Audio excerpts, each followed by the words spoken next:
Salah satu senjata utama syaitan kepada manusia adalah menakut-nakutinya.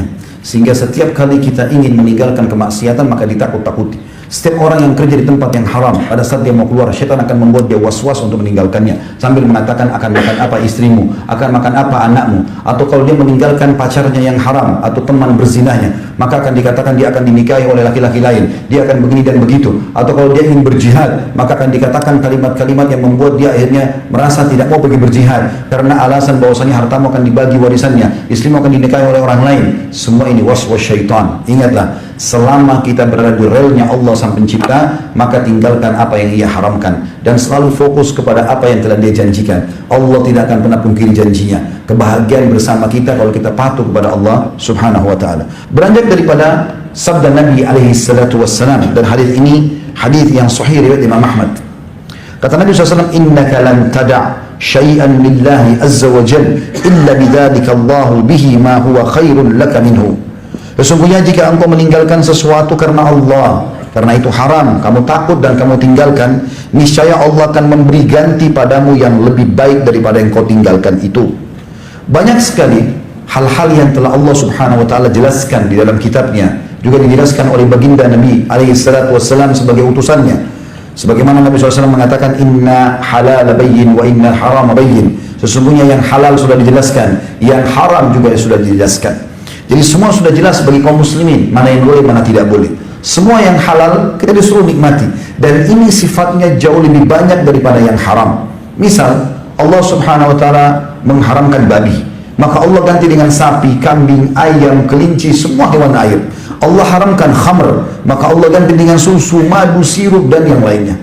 Maka sesuatu yang haram jauh lebih sedikit daripada yang halal, dan semuanya sudah dijelaskan. Allah subhanahu wa ta'ala memerintahkan kita untuk mempelajari yang haram dan dijauhi, bukan untuk dicoba. Dan Allah memerintahkan kita untuk mempelajari yang halal untuk dinikmati.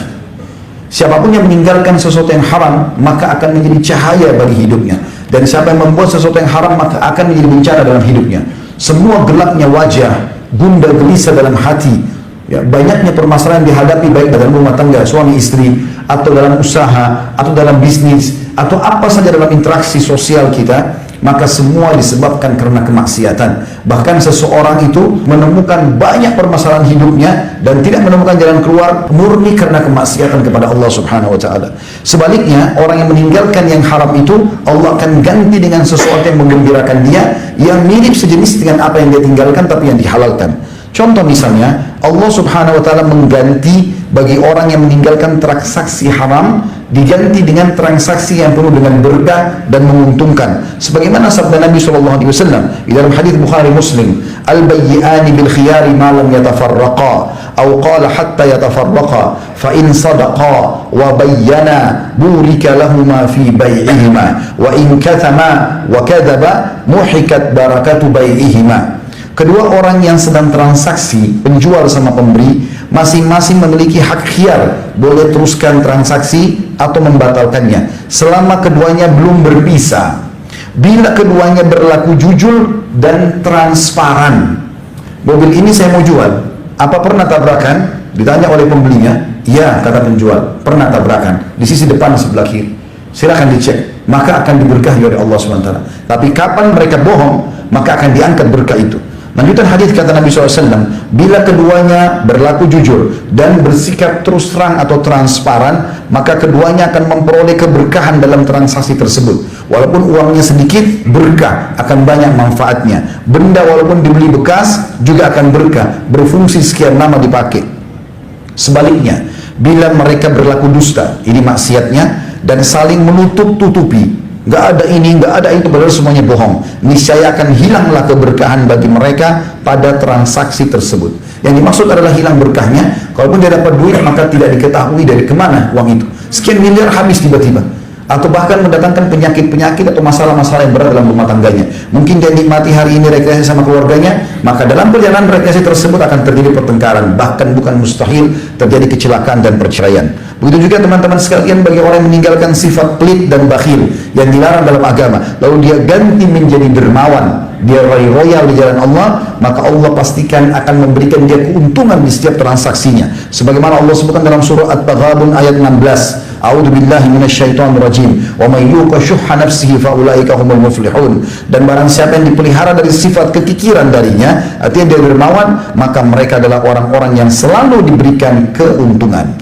Bagi orang yang meninggalkan sifat sombong dan membangga-banggakan diri, lalu dia beralih kepada sesuatu yang diperintahkan, yaitu tawadhu dan merendah, maka dijanjikan oleh Allah SWT derajatnya akan ditinggikan di dunia dan juga di akhirat. Di dalam sebuah hadis yang sahih riwayat Imam Muslim, kata baginda Nabi SAW, tidaklah seseorang memiliki sifat tawadhu atau rendah hati, dia merendah dan mengalah, yang melainkan Allah akan meninggikan derajatnya, maknanya di dunia dan juga di akhirat. Sebaliknya dalam hadis Bukhari, siapa yang dalam hatinya ada seperti biji sawi dari kesombongan, maka dia tidak akan pernah mencium bau surga. Begitu juga dalam sebuah hadis yang lain, kata Nabi SAW, bagi orang yang meninggalkan sifat dendam kepada sifat pemaaf, sesuatu yang haram diganti kepada yang halal atau yang diperintahkan, Allah akan selalu muliakan si pemaaf tadi. Di dalam hadis sahih riwayat Imam Muslim, kata baginda Nabi SAW, tidaklah Allah menambah kepada seorang hamba yang suka memaafkan, melainkan pasti ditambahkan kemuliaan baginya. Saudaraku seiman, kalau seandainya anda niat melakukan satu perbuatan kemaksiatan, lalu anda batalkan karena Allah, mau berzina, mau mencuri, mau menggunjing, mau memfitnah, mau memukul, mau apa saja, melakukan perbuatan maksiat, lalu datanglah sinyal dari Allah SWT, dan itu selalu akan datang, sifat merasa khawatir, takut, nanti ketahuan, nanti ketangkap, nanti ini dan itu, maka itu kalau dia tinggalkan karena Allah, Allah catatkan baginya sebuah pahala. Di dalam hadis yang sahih riwayat Imam Muslim, kata Nabi SAW, Allah Azza wa Jalla berfirman, hadis qudsi, kalau seandainya seorang hambaku melakukan atau niat mengerjakan sebuah perbuatan baik, lalu dia belum sempat mengerjakannya, aku pasti catatkan baginya satu pahala. Saya ingin sholat di masjid, tiba-tiba ada udzur, sakit misalnya, tertidur lupa, kemudian terbangun sudah selesai sholat misalnya, maka pada saat itu dicatatkan baginya pahala sholat berjamaah di masjid, karena dia sudah niatkan. Lalu Allah mengatakan, kalau dia kerjakan, aku akan kasih dia 10 kali lipat dari pahala ibadah yang sedang dia niatkan kerjakan itu, bahkan aku bisa memberikan sampai 700 kali lipat. Kalau hambaku itu niat mengerjakan perbuatan dosa, lalu dia batalkan, takut kepada Allah, tinggalkan yang haram, saya tidak akan catat baginya dosa, walaupun dia sudah niat. Kalaupun dia kerjakan, aku akan catat baginya satu dosa saja.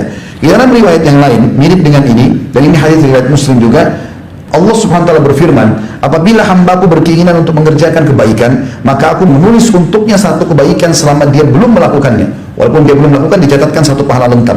Jika dia melakukannya, maka aku menulisnya sebagai 10 kebaikan. Dan apabila dia berkeinginan untuk melakukan satu kejelekan atau yang haram, maka aku akan mengampuninya selama dia belum melakukannya.